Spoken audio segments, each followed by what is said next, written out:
Hey everybody, welcome back this week as we continue our walk through Westminster Shorter Catechism. Last week we talked about the fall of all mankind, and this week we're going to talk about what that means to be fallen. So, question 17 is: into what estate did the fall bring mankind? The answer to that is the fall brought mankind into an estate of sin and misery. Well, sin, we talked about a couple weeks ago, is an act against the law of God.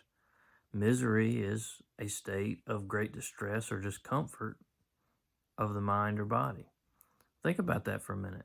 We're talking about the fall and Adam and Eve and their first sin. Think about the misery that they must have had as God was speaking and telling them the consequences, the death sentence that they were getting as a result of this first sin. Think about the misery that was there.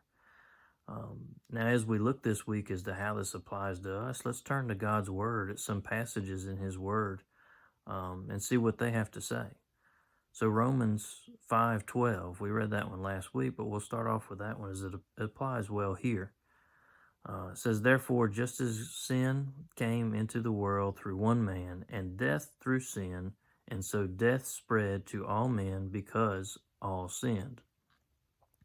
So in this sin that we all have, it says all sin, death through sin. So in this sin we all have, we're all dead.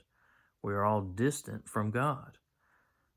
Ephesians 2, first three verses of Ephesians 2 says, and you who were dead in the trespasses and sins in which you once walked, following the course of this world, following the prince of the power of the air, the spirit that is now at work in the sons of disobedience, among whom we all once lived in the passions of our flesh, carrying out the desires of the body and the mind, and were by nature children of wrath like the rest of mankind.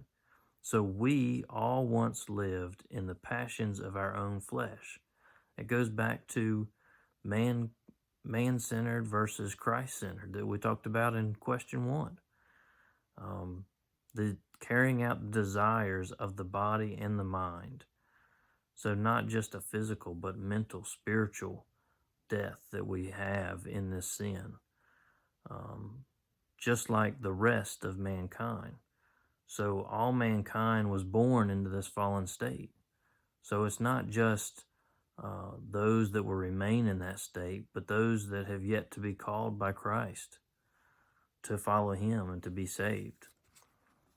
So in this condition, we can look at another verse in Romans 3, verse 16. It says, in their paths are ruin and misery. So destruction, sin, misery are in our paths in this fallen state. So this is state or condition we find ourselves, all mankind, from birth, is this unconverted state that we talked about several weeks ago. After this fall, this is the fall to where we no longer have the ability to do anything right. It's all bad until we are brought to God, until He has brought us into His grace. We read that no one's righteous. We see that in Romans 3:23. It says, for all have sinned and fall short of the glory of God. So you may be thinking, wow, this is a pretty depressing message. Why is this so important? Why do we keep pushing on this? I mean, I'm a Christian. I've been saved. I know I've sinned. Why do I really need to understand my sin and misery in the initial fallen state the way we're talking about it here? Well, honestly, it's simple.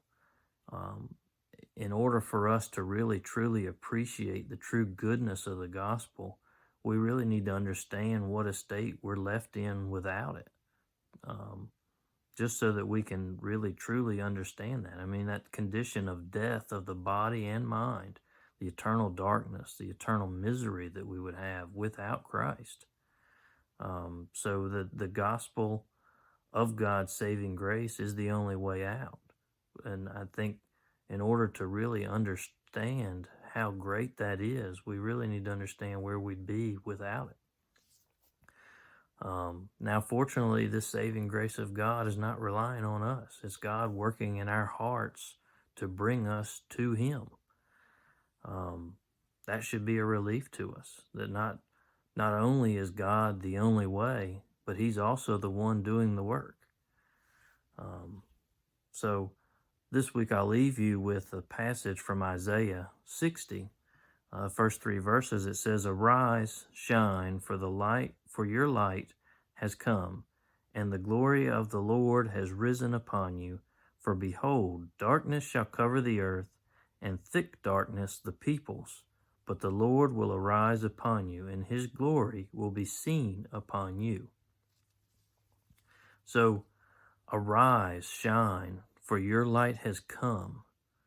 The Lord will arise upon you, and his glory will be seen upon you. That ought to be a great encouragement for us. That the Lord has brought us into the light. But we can't leave out the middle part of this. The middle part of this says, "Darkness shall cover the earth, thick darkness the people."